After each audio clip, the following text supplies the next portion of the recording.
ரட்சகா, ஜனங்களை விட்டும் சிருஷ்டிகளை விட்டும் நாங்கள் அப்பாலாக கிருபை உணர்ந்து உன் புனித முடிவுகளை வர்ஷிப்பாயாக.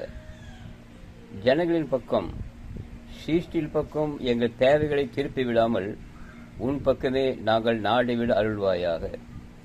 சர்வ சிருஷ்டிகளையும் புறக்கணிப்பதில் உறுதி பெற்று உன்னையே உன் தியானத்தையே எங்கள் பதிவைப்பாயாக.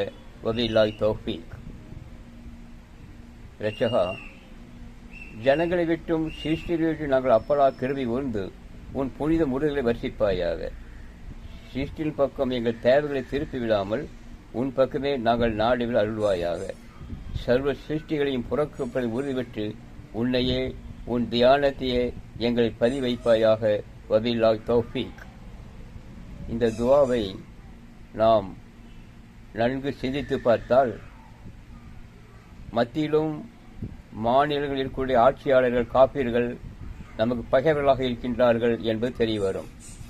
இந்த பகையை நாம் எப்படி விட்டுவிடுவது, எப்படி புறக்கணிப்பது என்பதுதான் தேர்தல் களத்தில் நோட்டாவை பதிவு செய்வதாகும். நோட்டாவை பதிவு செய்தால் அந்த கூட்டத்திலிருந்து நாம் விடுபட்டு விடுவோம். காப்பீர்கள் நம்மை நரகத்தின் பக்கமாக அழைக்கின்றார்கள்.